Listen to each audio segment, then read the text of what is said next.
Hey there, guys. So good to see you on a Wednesday. All right, I'm going to sound like a broken record this week on all the Zooms because I know some of you, this is your first time getting on, and others of you, you've been to all three. Some of you have just been to one. So I'm just going to give you a little bit of the housekeeping stuff this week and every single Zoom so that we can all get to know the program here a little bit more. So, my name's Emily Gibson, if you don't know who I am, and this is Beyond the Rank, a thought coaching program for network marketers. Of course, anyone can come. You don't have to be coached on your business. You don't even have to have anything prepared to be coached. You can show up and say, my life is great. I have nothing to be coached on, and I will know exactly how to coach you on what you need. So I'll do all the work. You don't ever have to worry about any of the heavy lifting. Also, I'm never going to judge you. There's nothing you could say that I would judge you for, because I have a brain just like you have a brain. And what thought work is us looking at what your brain is doing in any situation. Specifically, you're probably bringing a problem to me, or you have a problem in your life that you're thinking about right now. And what I do is I ask you questions and hold space for you to find your own answers. I believe that you have the answers to every problem in your life. And I am just someone who has gone and done the work to become certified, to be able to coach you on how to pull those answers from within yourself without judgment. All right. This is a safe place.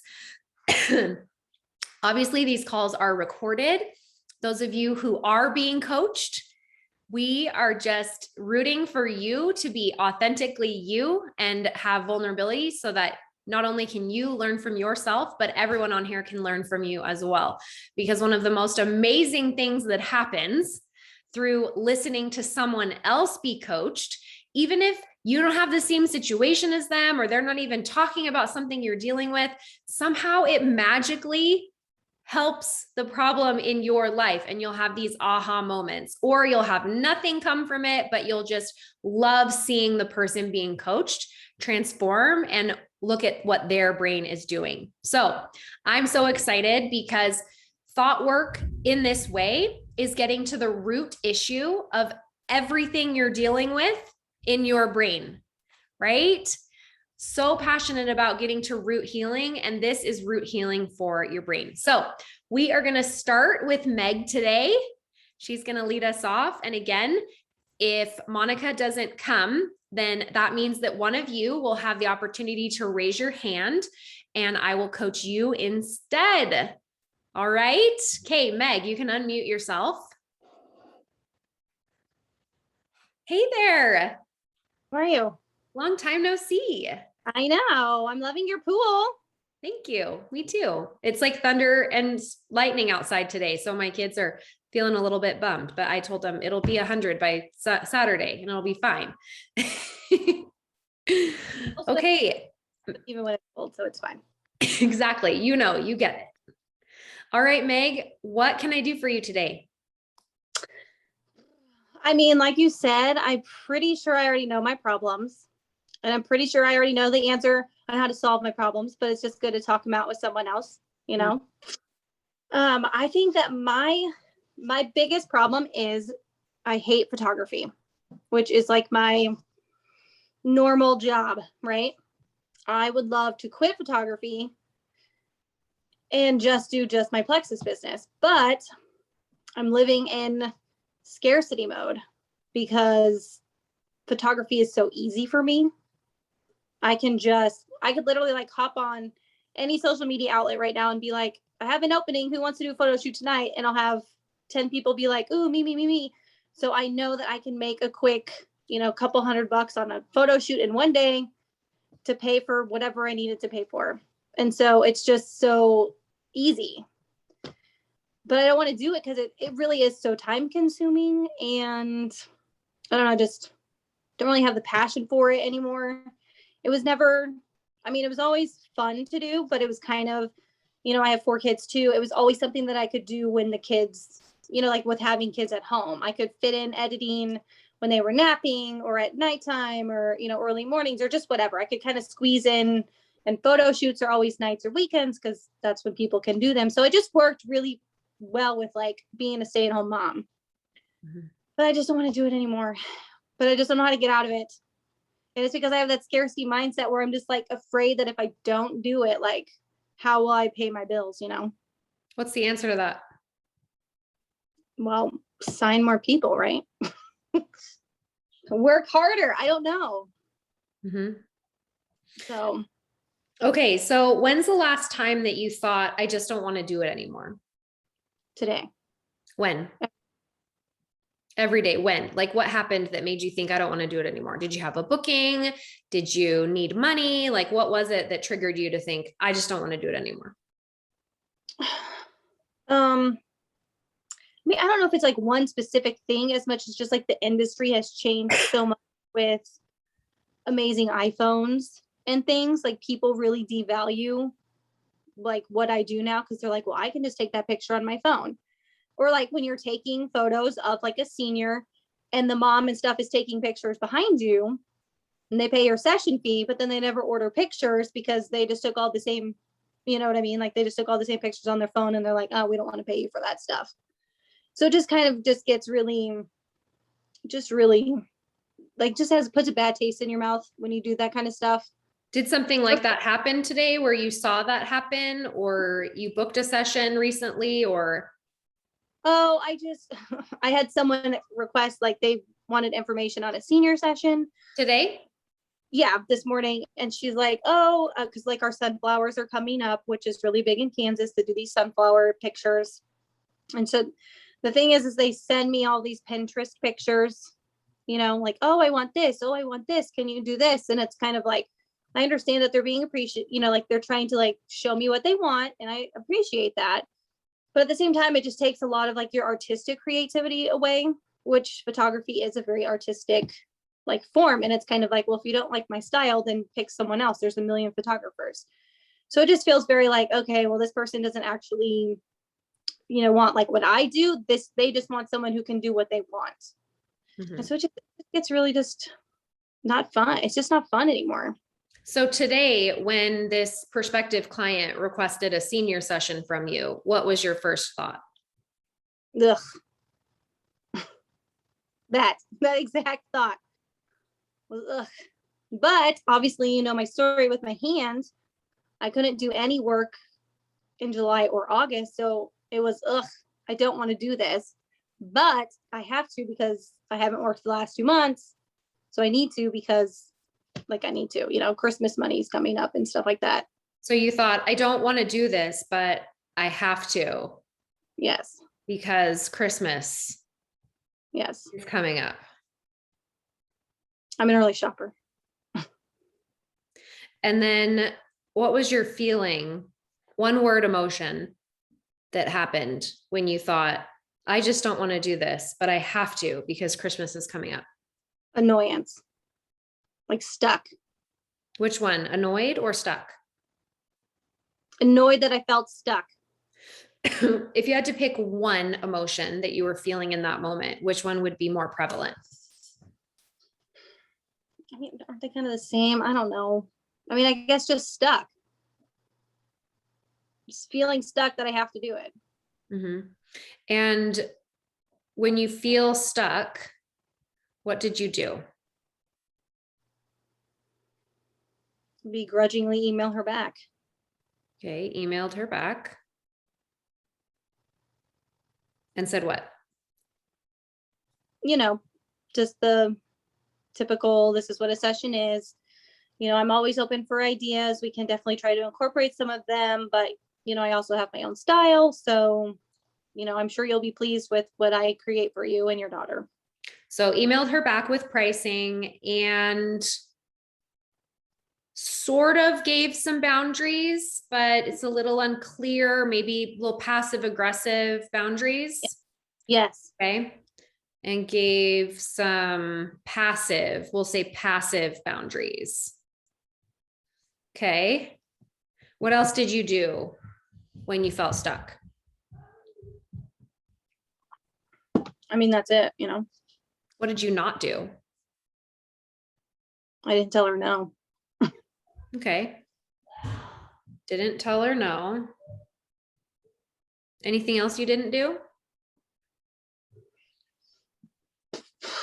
No, I don't know. Did you look through her pictures? Did you anything go through your mind some like did you ruminate on the images that she sent you of how she wanted the pictures to be taken? Did that go through your mind over and over again? Like, Yeah, you know, they just pop up in the email right away. So of course I saw them, and I mean, I guess my initial thought was, oh great, one of those moms. okay. Like this could be a potentially difficult client. And you know, like after she sees the pictures, like it could be potentially not a fun after party working session. So when you had this thought, I just don't want to do this, but I have to because Christmas is coming up. You felt stuck though. Right. Still feeling like that's accurate? I mean, yeah, I still just feel like I have to do it. And then you emailed her back with pricing, gave some passive boundaries, didn't tell her no, judged her ideas for pictures and who she was, right? Right. And then sort of like futurized what that session is going to look like. There was some futurizing there that I saw. Like, oh man, she's one of those moms. She's not gonna like any of my stuff because she sent me all these pictures. Right. I don't want to do, but I have to do it. Right. And then you're doing some catastrophizing when you say, she's not going to like my stuff. Right? You're like going down this catastrophe, like, and I already know how this is going to turn out. It's already going to be a disaster. I already made my mind up on it. Right. Right. That I would say disaster as much as just like, yeah, it's just not going to be my favorite client, repeat client probably. And I mean, I know that she'll like, you know, some of what I do, but yes, like it's going to be kind of I can tell it's going to be kind of a battle where she's going to just want to implement her own ideas during the session. Right. And that fits under judging her. Right. For your action. Yeah. Right. Not saying that you should or shouldn't, or that it's right or wrong. We're just noticing what your brain is doing here when it feels stuck. Right? Okay. Anything else that you did? Did you talk to anyone about it? Did you talk to your husband about it? Did you grab a cookie? Like any of those things? I just came to my computer to see if I could even edit some pictures that I took of my new nephew. When you felt stuck? Yeah, I was like, well, let me go see if I can, you know, because obviously like at this time in my life, I'm broken with hand, which is a crucial part of my entire working process. So I was like, I better go see how editing is going right now because you know, like I have all these sessions that are going to be coming up because I had to cancel a bunch from July and August. So let's see where I'm at with this anyway. Okay. So you also checked editing pictures and did some work. Yeah. When you felt stuck. Okay. And what result did this give you? Stress.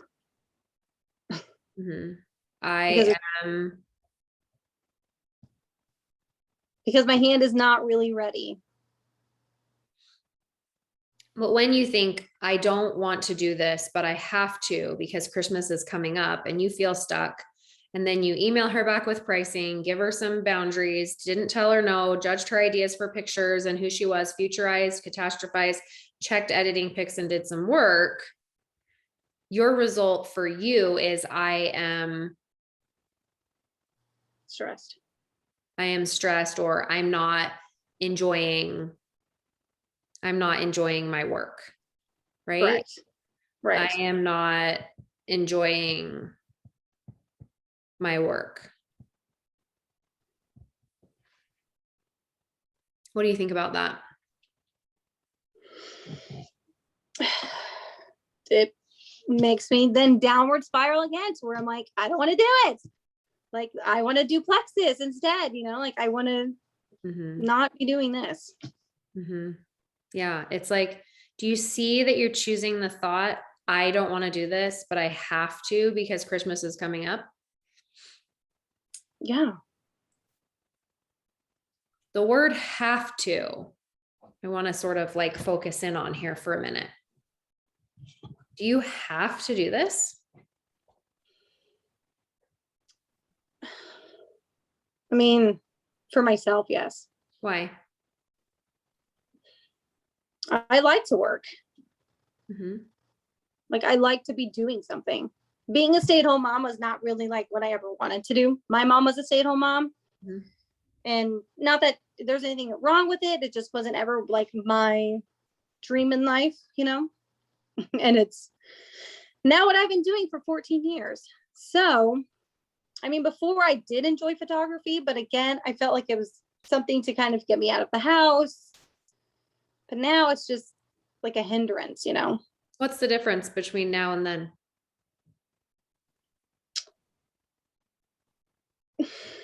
I mean, I think just me. What part of you?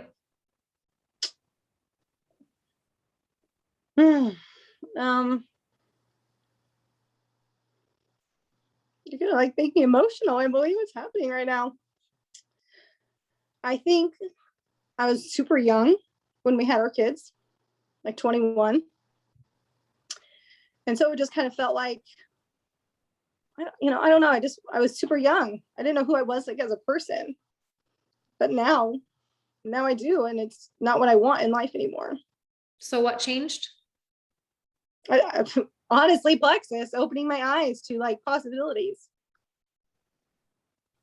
And where does that happen? Where do your eyes get opened? What part of you has this realization? I don't know. I just think it's like, if I stay with photography, I've sort of just like reached a ceiling with like what I can do with it, where I can go, how much I can make, how much I can take on, because you can only do so many photo shoots to then edit them in a timely manner. You know what I mean? Like, the business is like capped out.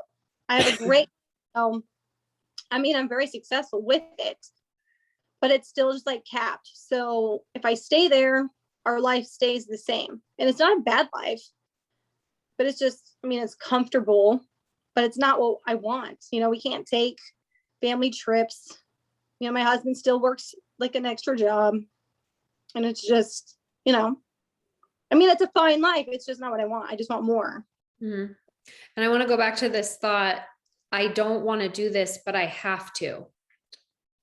Yeah. And I said, do you have to? And you said, no.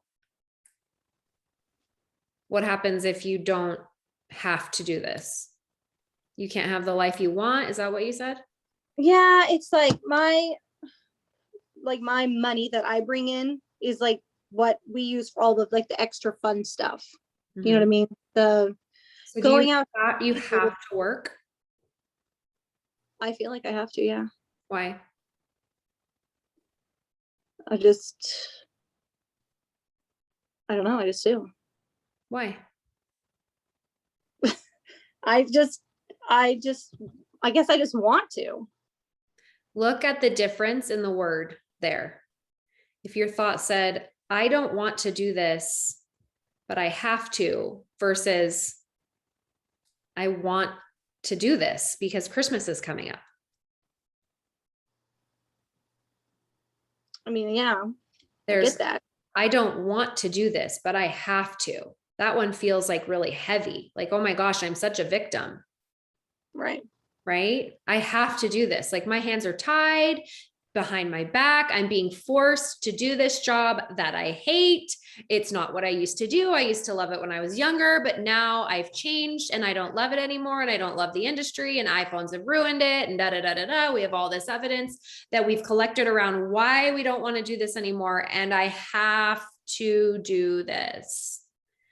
But when I just asked you, do you have to do it? You came to the conclusion, no, I don't have to. I want to. I mean, I want to work. But you don't have to do photography. Correct. Right. So why are you doing photography? I told you, because it's easy. Yeah. So why not do it? Good. It's simple. Yeah, why not do it then? Because I don't want to. But you just said you do want to. I want to work, but not in this field anymore. So don't. I don't know how to get out of it. How do you get out of it? I have to tell people no, but I don't like to tell people no. Why not? I just like to make people feel good.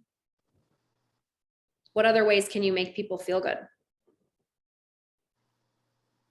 I don't know. Just being their friend, I guess. Let's think about what else is true. Because right now your brain is so fixated on this is true. I don't want to do photography, but I have to because Christmas is coming up, right? And what I'm seeing here is you being a victim of your thought that you have to do this because Christmas is coming. And you've like backed yourself into a corner here, believing that that's true. Do you see that? Right. Would you agree that that's happening? It's okay if you don't. No, I do. So when you believe that is happening and you are a victim of yourself and your thoughts, you feel stuck. Right. And when you feel stuck, you say yes when you don't want to. Correct. You judge others. Not saying that you should or shouldn't. We're just observing what your brain is doing here without any judgment at all. And then you futurize how the session is going to be not great and how you're not going to like this mom. And you've already written the story of how it's all going to turn out. And in the end, your result is, I am not enjoying my work. And it further is evidence of, I don't want to do this, but I have to. And our thoughts, this is the thing that's super best news ever, that our thoughts are what always show up in our result. And who has control of our thoughts? We do. Only us. No one else. It's the most private place on earth where we keep all of our secrets. Right. And where we give away our power or where we take it back. What do you think about that? No, I mean, it's true. I mean, I could just have told her I don't have any openings, or, I could have just told her no. Why didn't you? Because I felt like I had to. But do you? I mean, not technically, no. Right. So do you want to keep believing, I don't want to do this, but I have to? No. What do you want to believe? I want to believe that I'm doing it because I want to, because I enjoy it. But your brain's like, liar. Yes. It's smarter, right? It is. It doesn't want to be lied to. And it calls us out when we're lying to it, right? That's why we can't just like swap a thought. We Right. can, it'll make us feel good in the moment, but I'm not here to make you feel good.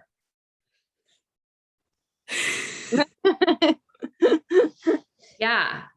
I'm here to show you what your brain is doing so that you can see from an unbiased perspective what it's doing and if you want to keep doing that. And what I heard you just say is that you don't want to keep doing that. You don't want to keep believing it, but you don't know how to not believe it anymore. Is that true? Or you know how to not believe it? I think I know how to, How's that? but I'm also like afraid of it. Why?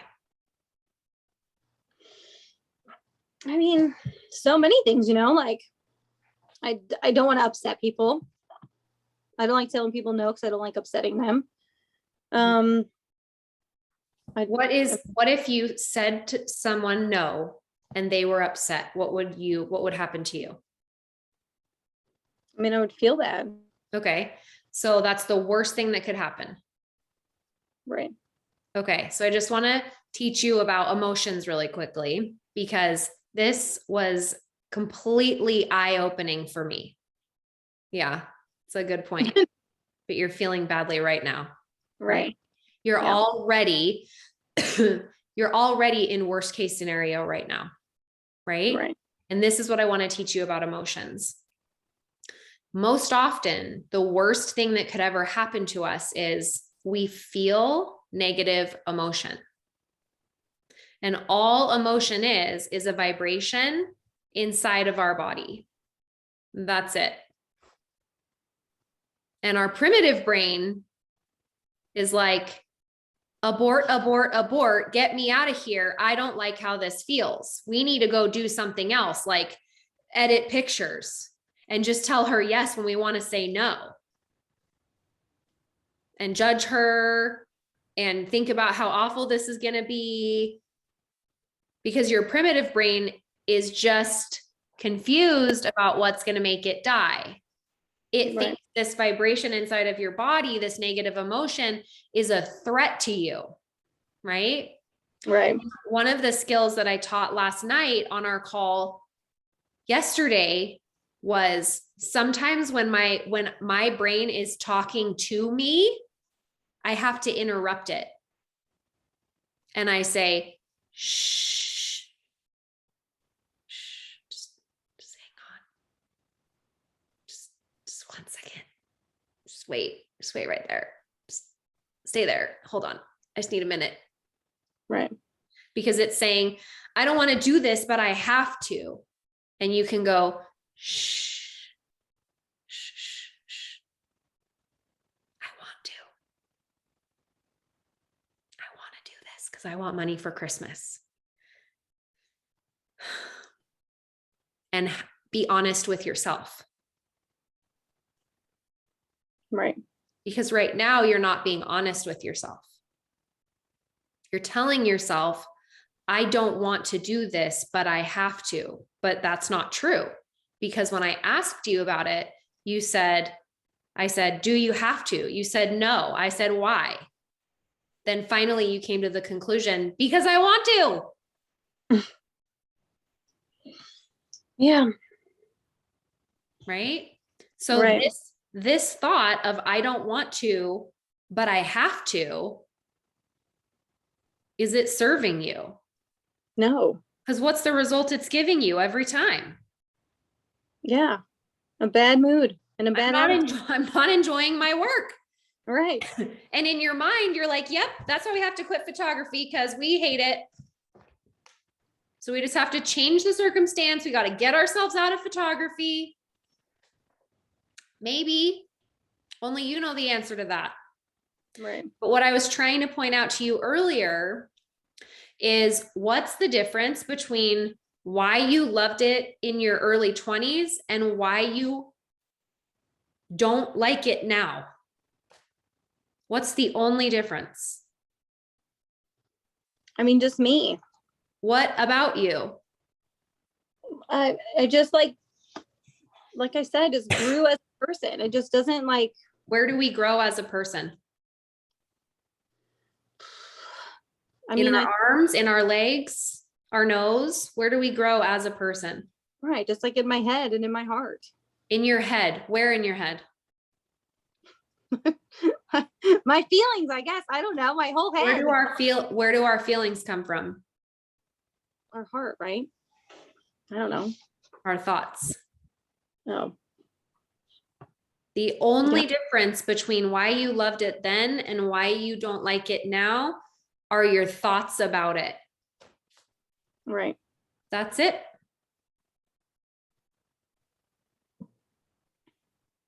Is it possible you could love it right now as much as you did in your 20s? I mean, maybe. Why not? Why couldn't you? Let's just go down that road. It's just not. Like I said, I just don't really have like the passion for it anymore. Like it doesn't like fill my soul with happiness Mhm. to do it. Right. Like to love going to photo shoots because it got me out of the house, Mhm. you know, with the kids and stuff. But now, you know, now it's more of like ugh, I have to do this. Because And why? there's some things that I would rather be doing Because why? because I have to. Because your thoughts have changed toward it. Right. That's the only difference. So Yeah. if you want to use photography as a way to pay for Christmas this year, and you don't want to not enjoy it, if you're not happy with that result of I'm not enjoying my work, right? Because right now you're doing photography because Christmas is coming up. And if you want, you said, I want to do it. If you want to do it to pay for Christmas, do you want to enjoy it or not enjoy it? And there's no right answer to this question. I mean, it would be a lot better if I did enjoy it. So where do you take your power back? Telling people Control over that. right. I mean, I just have to tell people no, the people that I don't. I know your brain's like, we have to change our actions. That's where we take our power back. And that is not correct. Where do we take our power back? Our thoughts. We can't control others. Right. In our thoughts. So what's the only thing that you can change to enjoy photography more? The way that I think about it, I guess. 100%. And in your mind, there's black and white thinking that I see here where you're like, it's not fun anymore and it should be. Right. Should it? I mean, I guess it used to be. So that's why I feel like it's supposed to stay that way. Mm-hmm. Yeah. And there's like this black and white thinking where your brain's like, yep. And because it's not fun anymore, I'm out. Right. Can you think of other situations in your life where something was fun in the beginning and it's not now, but you haven't given up on it? Marriage. Great. Yeah. That's the one I was thinking about. Right. What's the example of that?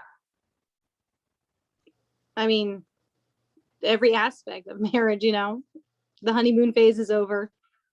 The annoying chewing sounds, the snoring, it all starts adding up where you're like, oh my gosh, I who is didn't know a human could fart this much, right? Like Right. you never did this when we were dating. Why now? Right. Exactly. Yeah. Right.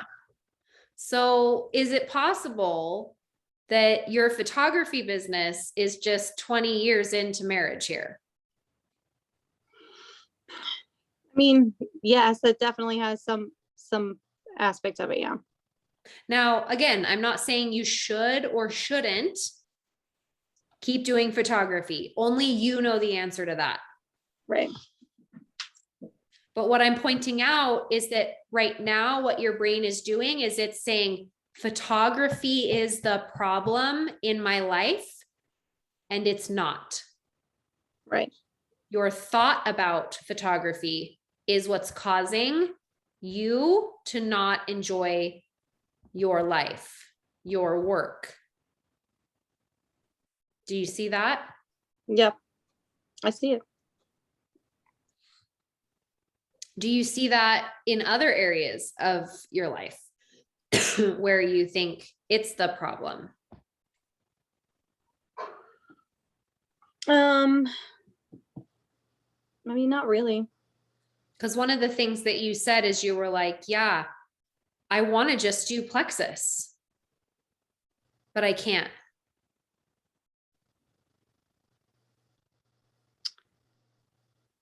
I mean, obviously I do Plexus. I just Full time. that's scarcity mindset where I'm like, it's just, I know, like in photography, I can like plan how much money I'm gonna make, or like set it up, you know, it can be like, well, I'm gonna do 10 photo shoots this month, and that's gonna make me X amount of dollars. I know exactly like that. Mm-hmm. Plexus, I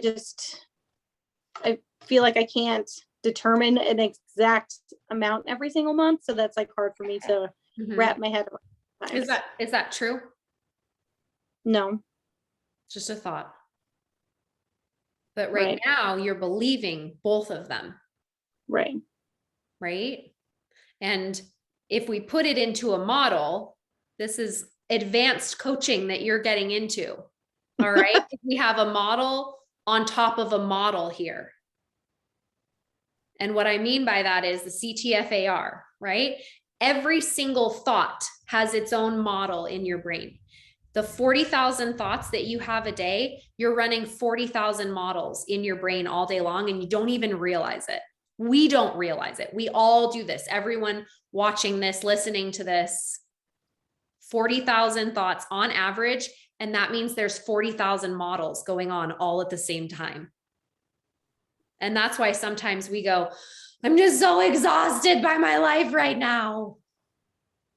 We're not exhausted by our life. Of course, sometimes there's physical exhaustion, but especially with women, we have a lot of mental exhaustion, right? Right. Mm-hmm. And so right now you have one model, your photography model of the thought, I don't want to do this, but I have to because Christmas is coming. And then on top of that, you have another model of, I want to just do Plexus full time, but I can't because it's not reliable enough income. So you have the photography model, and on top of it, you have the Plexus model on why you can't do that. Right.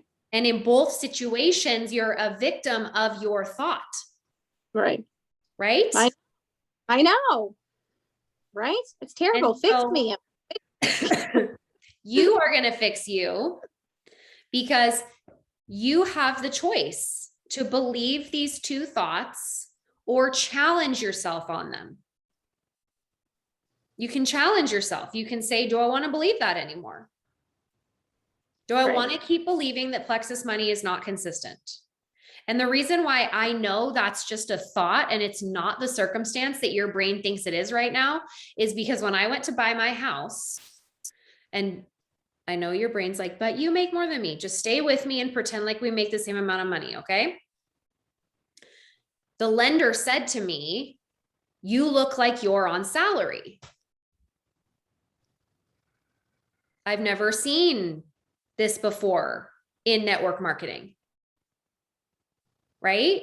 Because it's so consistent and reliable. Right. So while you're choosing to believe that you can't rely on that money, I'm over here. That's never gone through my mind. Not once in 6 years, because I don't have that same belief as you. And so when you challenge your belief on this and say, is it possible that I could be wrong about that? That's where you fix your life. You fix your life at your thoughts. Right. Because obviously I know that it is a thing, you know? Your prefrontal lobe knows it. Your primitive brain is like, oh my gosh, something's gone wrong. Hurry, Right. hurry fast. Go book a photography session. Yes, that's exactly right. I know. Right? Yeah. So start with compassion for self. Of course, I would feel this way. This is what I've always relied on. It's been what I've always fallen back on since I was in my 20s, and I have so many good memories of it. Right. So of course I'm doing this. And then curiosity. Do I want to believe that I don't want to do this anymore? Do I want to believe that Plexus is not reliable income for me? Yeah. And if the answer is no, then you get to spend time journaling. What do I want to believe? What do Right. I And want to create? is we do have a very consistent Plexus paycheck, but it's just like not as much as I, like with the photography, it's like it's not replacing it fully yet. So I'm like, I know that it is, like I can get it there, but I just, Well, I can tell you Yeah. one thing's they're next month, so then I'm like scared. I can tell you one thing is 100% sure. If you continue to choose the thought, I don't want to do this, but I have to because Christmas is coming, your result is I'm not enjoying my work. Every time Right. you pick it, that's the result it's giving you. Right. And if we put the other thought about Plexus into a model and we ran that model, the result is going to be negative also. Right. So you take all your power back when you question your belief about these things. And then you start asking yourself, what do I want to believe about this? And when I believe that, how do I feel? Do I feel excited? Do I want to feel excited about photography? Do I want to feel excited about my Plexus business? If so, if I'm excited, what are my actions when I'm excited? I'm messaging people. In the photography example, it might be like, oh, that's such a cool new pose in front of the sunflowers that I've never seen before. Only 500 times before now. But you might be excited to try it for the 500th time. If you're excited, you're Right. like, this is going to be so cool. I've never shot someone with red hair before in front of sunflowers, only blondes. Right. You know what I mean? Like, you get to take charge of all of this in your thoughts. That's where we have to get to. Right. For you to fix this. Curiosity, compassion, that's where we start. Okay. The worst thing that can happen is you feel a vibration in your body that you don't like.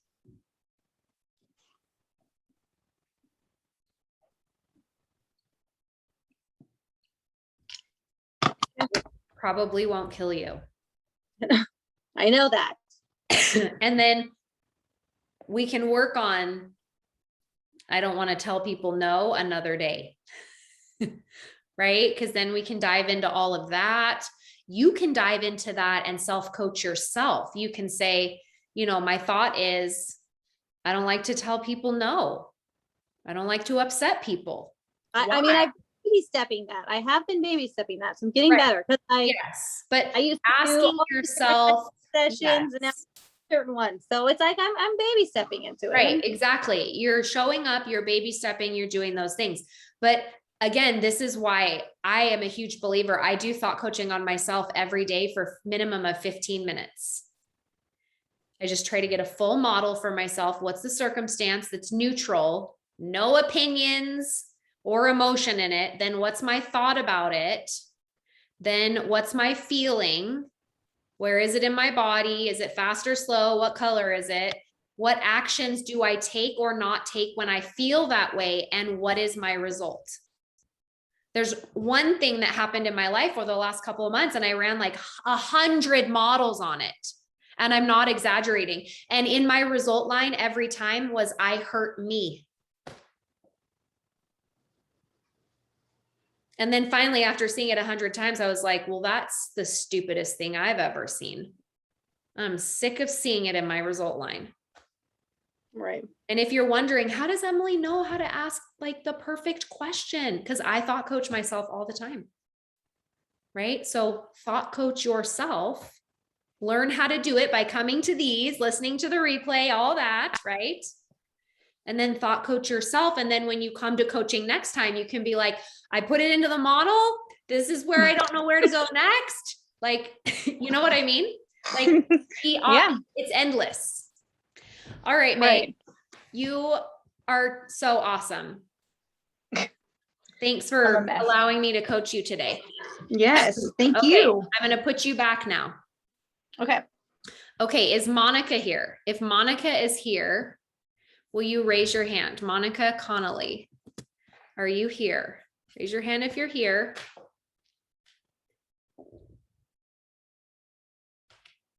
I don't see Monica here. So is there anyone that would like to raise their hand? If you don't know how to do that, you go down to the little emotion. Oh, you've already figured it out.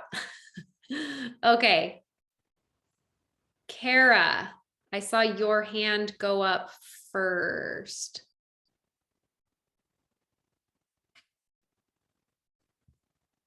I am going to coach you today, Kara. And then if there's time, keep your hands up. Those of you that Kim and Cassie, keep your hands up. And then if there's time, I'll coach you after. Okay. Kara, hi. How are you? Good. How are you? I was multitasking for the first half, avoiding what I know I should be doing. So I'm great. Perfect. Perfect. We can put that into a model or something else. What do you want to be coached on today? Literally, it's like I know I can answer my own questions, but I can never get past it. So 7 years with Plexus, have seen success, have a slightly working team, don't need the money, but would love options for my husband to be able to possibly retire early, things like that. So it's just getting out of my own head. Like, why do I quit quitting on myself? I'm really good at that. I'm really good at making lists. Like today I made a list of what I need to do. On it was work Plexus for 45 minutes. Guess what I haven't done today? That one. I really am intrigued by this thought. I don't need the money, but I would love options. So, And I'm wondering if that's where we are holding ourselves up. and I thought about this recently too. Like, okay, I need to switch it. Like, we do need the money, so I have options. So it's like I tried to walk myself through that. The thought swapping, it's an interesting perspective that, especially you're already doing that, right? You're already seeing that maybe that thought isn't true. Maybe I need to switch it around, right? And then your brain's like, but we don't need the money.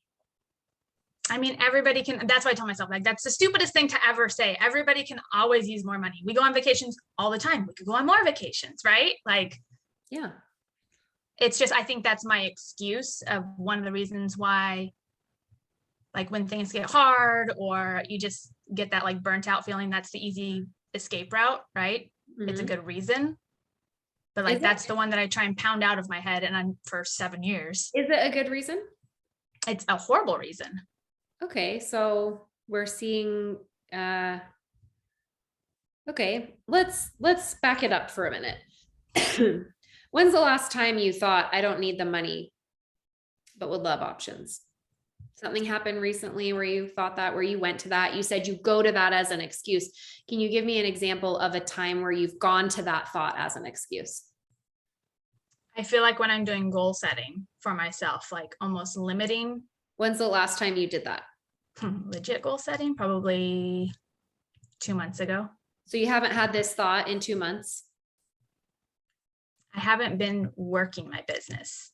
So I would say I haven't like put much thought into it. I think it's something that's always in the back of my head, but I just don't let it creep forward just because I've kind of been in vacation mode. And it only comes up when you're goal setting? Yeah, that's typically. No other time. You don't use it as an excuse any other time. Mm-mm. Okay. So just when you sit down to goal set, and the last time you did that was 2 months ago.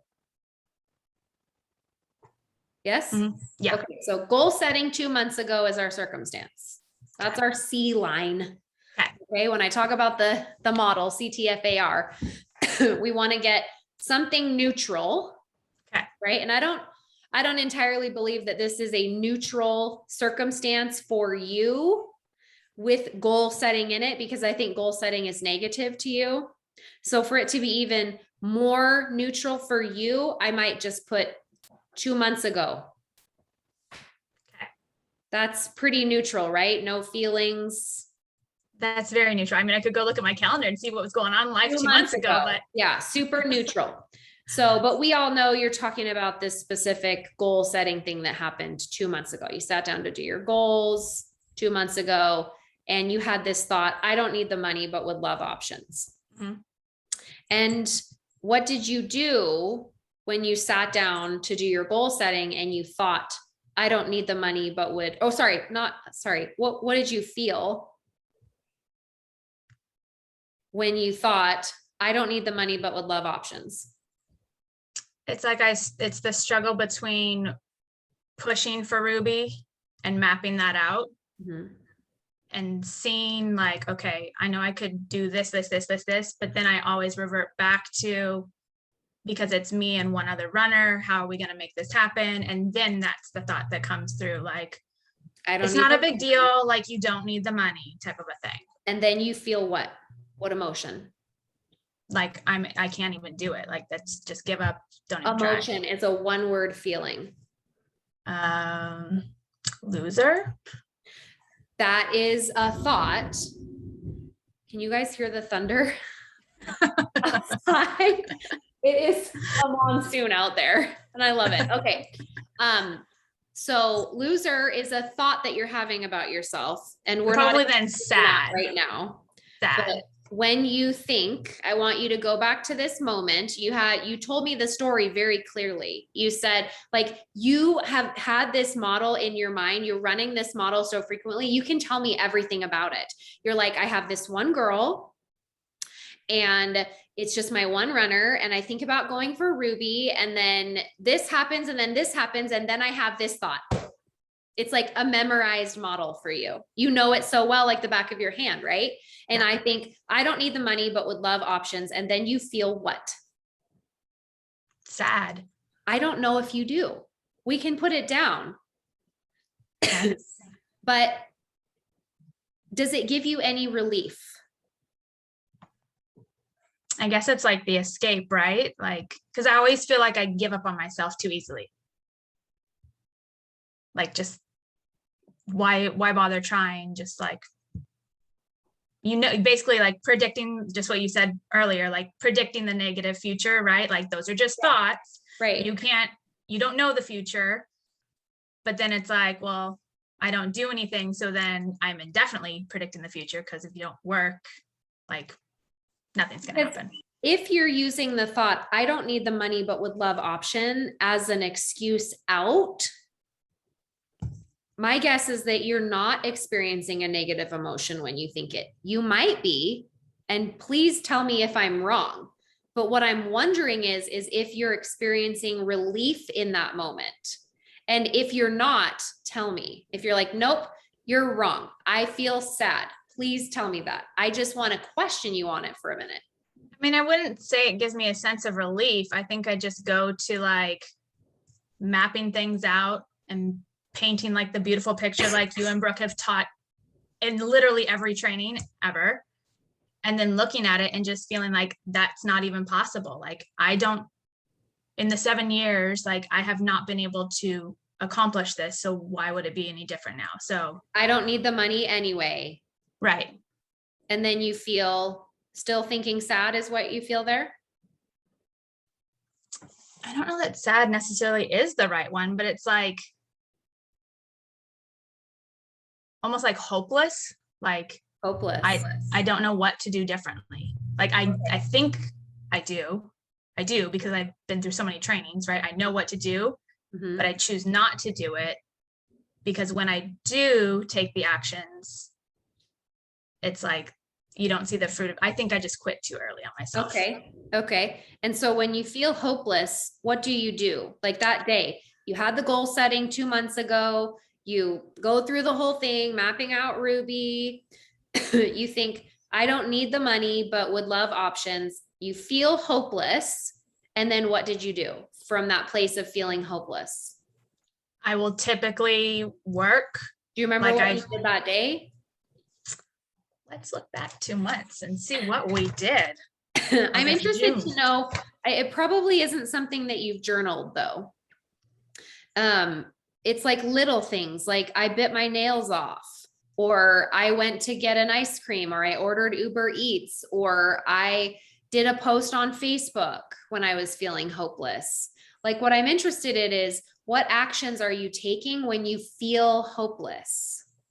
I usually try and make a plan, like with some of my team, like we're going to do this, like the painting the hopeful picture to myself, but still in the back of my head, like the negative thoughts of, 7 years past, basically. So you sort of Like, went through the motions that day, Right. it sounds like. Right. Went through the motions, maybe calendared some things. We're not sure. We think we might have calendared some things. Scheduled events, like, I've for past 2 months have run 2 health events with girls, but it's like still not feeling connected. Like it's just checking the boxes type of thing. Sure, yeah. Okay. Anything else that you did that day when you were feeling hopeless? I just want to key in on what you did, the actions you took when you felt hopeless.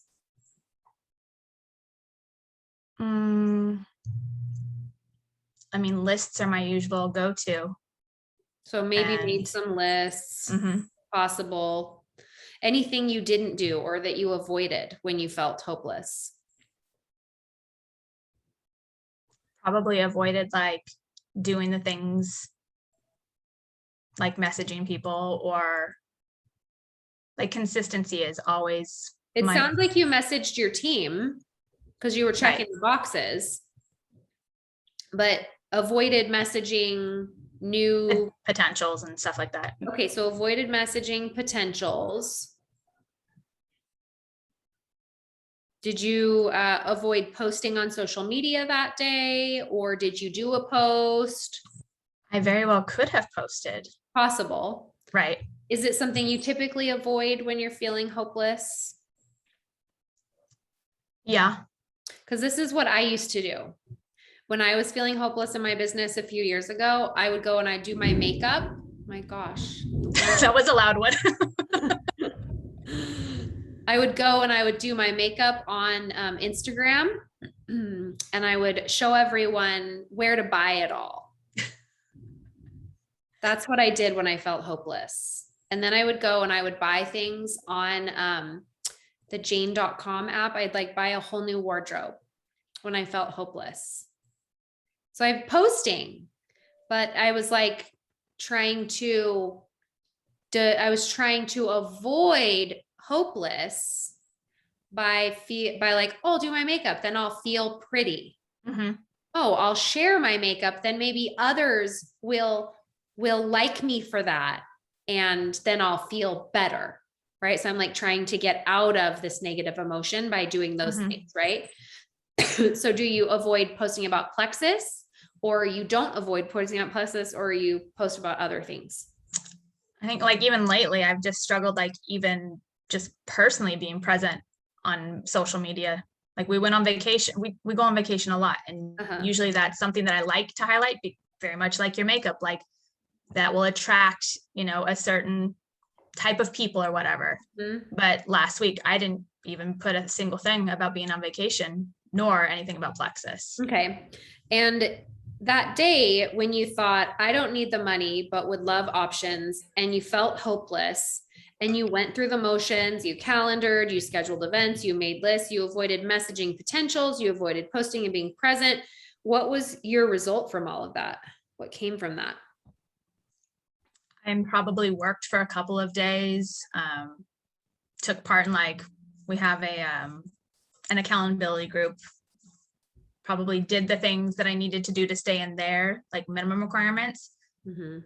But because I was doing the minimum, like didn't ever see results. So then, either stopped or went on vacation. And then that was the excuse to stop doing the things that I know I need to do to move the meter forward. So really in your result, it's, I don't have options, Mm-hmm. which is kind of interesting Right. because you want the Like- money for options. But I limit myself. But when you choose this thought, I don't need the money,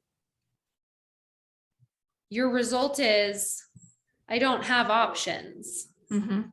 or I don't make more money. Right. So you think I don't need the money, and your result is I don't make more money. Isn't it Slightly, crazy? like, yeah. Like, what do you think about that? This is what drives me nuts. Like, it's literally the most aggravating thing, Why? because being stuck in the same place for 5 years, right?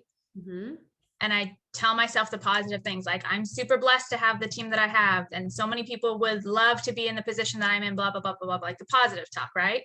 Mhm. But then I negative talk myself, like, oh my gosh, you're only senior gold. You've been doing this for 7 years. Like, you should be so much further along. Like, I was very much the like graduate college fast, like do all the things because I think I can control it. And this business, like, it's funny because I can say you don't control it, but I don't do the things that I can control. And I just don't know what do I need to be feeding to my brain to get out of that negative headspace? What's the 'Cause I answer to see that? people figuring out what to do, like how to be consistent. See, And stop. we always think we have to just change our actions, and then we can't figure out why we can't. Because But our it's brain's Like like, thoughts. exactly. But our brain's always like, oh, I just need to know what to change because I'm a doer and I'll do anything. And I'm an overachiever in this way, and I do this well, and I finish college early. That's the example that you gave, right? Yeah. Yeah. You're like, I can do anything. Just tell me what to do to fix it. And that's exactly my best friend who's my runner. Like she and I are like, just give me a checklist. But Mhm. And you have every checklist you will ever possibly need in your whole entire life. And the reason why you're not doing it is because this thought, I don't need the money. Mhm. And every time you choose that thought, I don't need the money, your result is, I don't make more money. Right. Do you see that you're choosing, I don't need the money? I'm choosing to do that. Right. You're choosing that thought. And something that I observed that you also do that you told me is, here's this 50-50 model again, right? Uh-huh. And you're like, yep, I'm feeling, well, there was some self-loathing going on there. Like, oh, shame on me. I've been senior gold for this long. I can't even believe 7 years. And like, I'm so blah, blah, blah, fill in the blank, self-loathe myself, right? And then you're like, oh, I just need a positive think. And you think that's you coming over here. Mhm. You're like, I just need to think more positive thoughts. And you want to know where I think that goes? Where? Out here in outer darkness. Into nowhere land. Buffering. It's called Mhm. buffering. Just like the to-do list today that I did everything, like the laundry that you love to do and I hate laundry. Right. I did the laundry like before working Plexus. You want to today. know why I love laundry? Why? Because it's a buffer of mine to not feel bored on the days I don't work.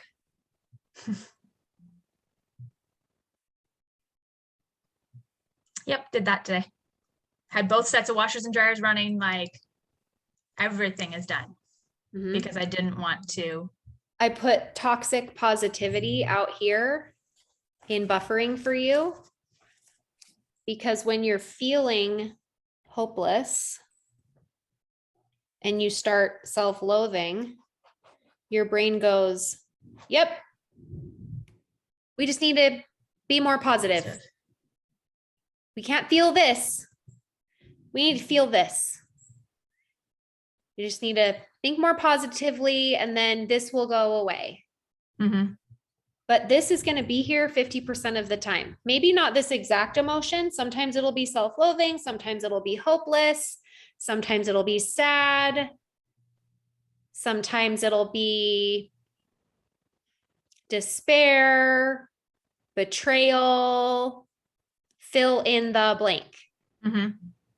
And when we say to ourselves things like, oh yeah, I just need to think more positive, we think we're coming over here, but really we're like, detour, outer darkness, where I numb out and actually feel nothing. Mhm. And really what we want to do is we want to go over here through the river of misery. Sounds horrible, but it's like the best place ever, because it's where you process this feeling of hopeless, and it's where you process this feeling of self-loathing. So here's the funny thing. Like today I did my checklist, right? I've literally checked everything off.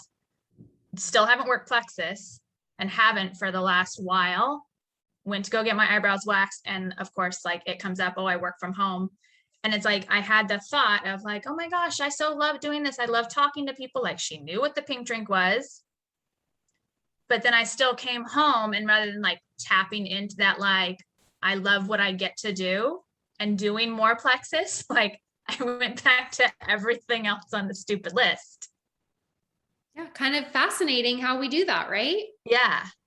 And just having the awareness that that's what you're doing is where you get to decide if you want to believe that you don't need the money.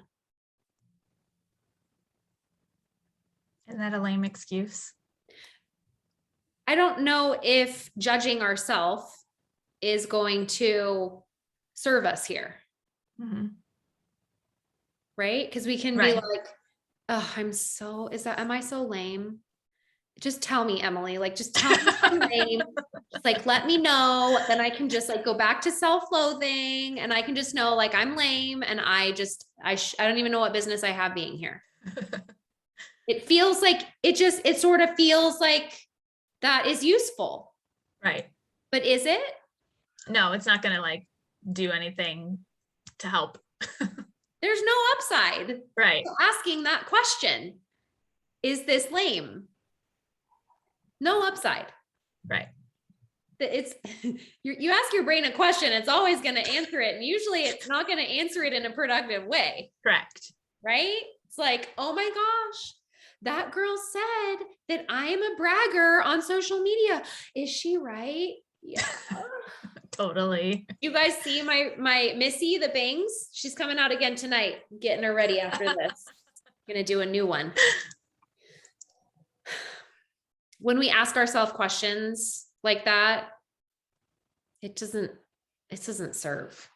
There's no. So what did you do when you were in that phase of like, I'm gonna go do my makeup, feel pretty? How did you get yourself like out of that rut, so to speak? Thought coaching. That's when I found thought coaching. Okay. And I started having compassion with myself. Again, just if you see me, like, if you ever like are like, what do I do next? I'm not being coached by Emily. There's no coaching call. I've listened to all the ones on YouTube and coming soon the podcast.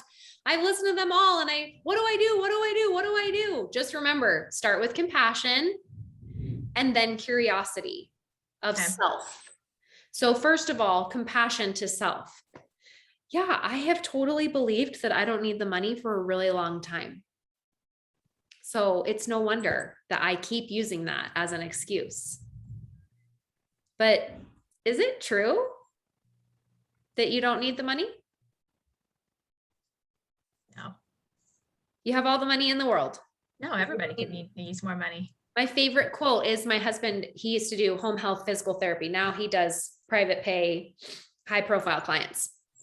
But his like 92-year-old patient one time, he goes, Sean, whether you're rich or poor, it's always nice to have a lot of money.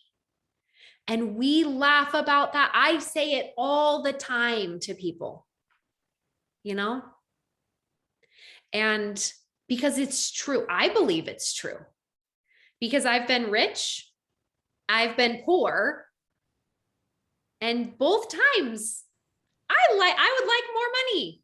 Right. There's literally never a time where I'm going to be like, you keep it. I don't need more. It's why Warren Buffett still makes money. Warren Buffett lives down the street. Oh, well, there you go. Still a billionaire, still trying to Right. find ways to make more money. Right? So we can continue to believe this thought, I don't need the money, but it doesn't sound like it's serving you. I think I've always used it like, we don't need it to like survive, like pay the bills. And What do you need it for? I mean, I think about it. So like put more money towards the kids' college fund, put more money away. Like if Kevin decides he hates his job so much and he wants to quit, I could be like, quit today. Go ahead, babe. Things like that. If we wanted to put a pool in, just go ahead and put that pool in, you know? Mhm. There's always things that you can use more money for. It's just, I've always felt like I didn't go back to the classroom full time once we had kids because his income changed to kind of, take that responsibility over. So I've used that excuse. What are you making it mean if you need more money? I guess I would go to a negative space, and almost resort back to how things were when we lived in Southern California and I stopped teaching and we were single income, like the struggle years.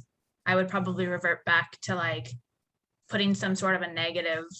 But like, let's just go there for a minute. Okay. What does it mean about you if you need the money? I guess it would be like a feeling, right? Of But what like, does it mean about you? I know you're getting a feeling from it, but what does it mean about you if you need the money? it shouldn't mean anything. But what does it mean? Just let your brain loose and let it give you the answer. What does it mean about me if I need the money? Like the word poor comes to mind, but then that's just like a dumb answer to me. So I'm poor.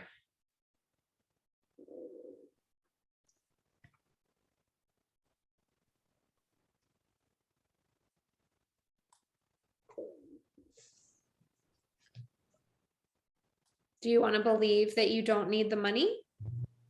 Yeah, I want to believe that so I can stop using that as the excuse.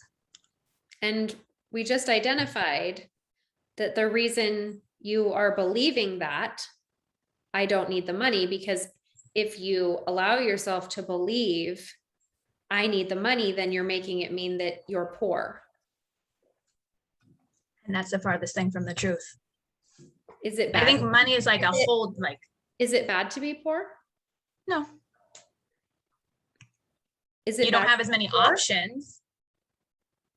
What's the word? What's bad? What is negative about being poor in your mind?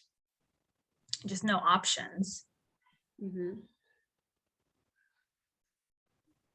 Is that true? I mean, we made by years ago and we weren't like sad about our life. I think it's just the progress that we've made as we've gotten older that like I wouldn't want to go back to. Remember, this is Thought Coach Emily with the mic on. Right. Because Business Coach Emily is like on a stage screaming, more money, more options. Yes. But I'm asking you questions here because I want to know what's going on inside of your brain that thinks I'm poor is negative, and that's why you're avoiding it.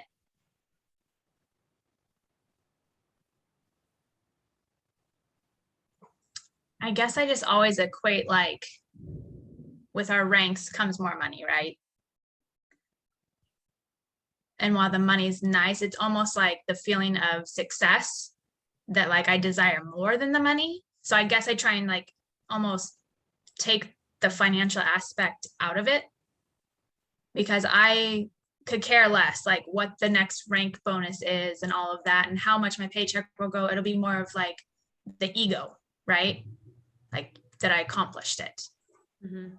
that I desire more than the money. So I don't know why I've always tried to, I guess, remove the money from being like, money's not a motivator, so to speak. Your paycheck could be a motivator for me, but like the next realistic rank isn't like a huge motivator. How much money is a motivator to you?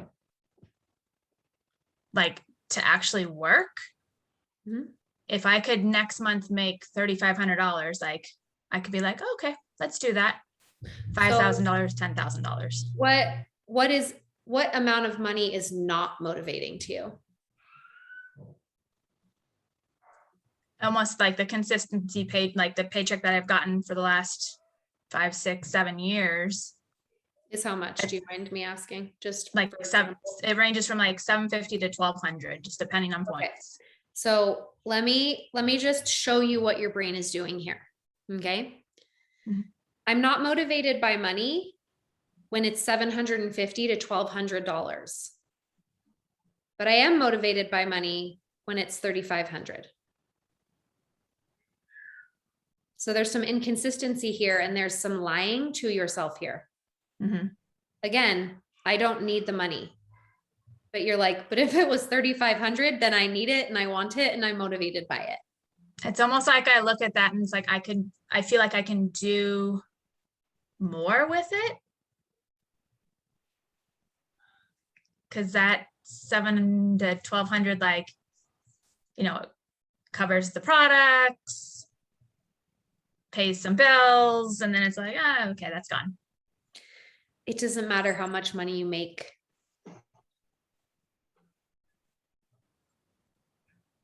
That's my thought. Right? Because Right. until we challenge this thought, I don't need the money, 3,500 won't even be enough. Right. $40,000 a month won't be enough. Right. It's why I named this program Beyond the Rink. Because there's so much more beyond the rink, beyond the paycheck, all those things. And it's the thoughts that we have about it that are keeping us where we are. So do you want to believe I don't need the money anymore? No. But we know that it's going to be like too big of a jump to be like, I need the money. Because we already know that brings up for you, I'm poor. Right. And have Right. no options, right? And we're like, avoid that. So it's like when I was in my 20s and I was struggling with eating disorders and I told everyone I just didn't like mayonnaise. So leave it off my sandwich because I just don't like mayonnaise. I love mayonnaise. I don't like to eat it off of a spoon like my husband does. Oh, gross. I know, we all just gag. He loves it. I'm like, stop, don't do that in front of the kids. That's so disgusting. Don't teach It's the them. grossest thing out It there. is super gross. Just our thoughts. He thinks it's amazing, right? Right. But like, you're lying to yourself about money here. And so this is where the work is to be done for you. Is between now and the next time you listen to a coaching call or I coach you or you self-coach yourself, doing some journaling on why am I associating needing more money to I'm poor? Is that true? Do Not I at all. want to keep believing that that's true? Because this is where you take all your power back. This is where you get to be like, it's possible that I can need money and be wealthy. Mm-hmm. So maybe that's the thought you could write down right Mhm. now. And you could try it on for size. I actually like that thought. It's possible that I can need money and be wealthy. Mm-hmm. And you don't have to believe it right now. That's why we're starting it with, It's is it possible or it's possible? Because we know your brain's going to be like, maybe, Right. could be, let me think about it for a while. And then you just think about it. Anytime that you hear yourself saying, I don't need the money, you can be like, it's possible that I could need money and be wealthy though.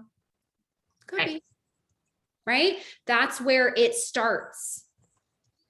And then as you climb up this ladder of questioning, and do I want to believe that it's possible that I could need money and be wealthy? Then you start to change your belief system and you take your power back. And then finally, you're going to be like, yep, I need money and I'm wealthy. Give me more. And what emotion comes up for you when I say that? I got happy. And from happy, your actions are going to be far different than they are Right. with hopeless. For sure. Happy is like, I got to get that nail girl signed up, and then I got to get all of her people signed up, and then I need to know who her mom is. And I need to go get my nails done every 3 weeks because I've got to be talking to her and helping her see the vision. Very different from go through the motions, calendar, schedule events, make lists. Right. Check the boxes and avoid everything I know I should do. Yeah. The happy thoughts that will make me work, help me work. And it's okay to feel hopeless sometimes too. And instead of toxic positivity, trying to get out of it to avoid feeling hopeless, be like, yeah, hopeless. Where is it? Where do I feel it? In my heart? It's slow. I mean, I don't know, because I'm just making this up because we didn't do this together, but, and it's yellow. I don't know, just making it up. Do you know what I'm saying? Yeah. Yeah. Super, super powerful. Thank you. You're welcome. Enjoy your thunderstorm. I can't wait to see where you go with this. So come back and get coached again, please. For sure I will. Hey guys, thanks for being with us. Recording will be on YouTube in about 10 minutes. And we're getting so close to having the podcast available to you. We'll see you tomorrow. Bye guys.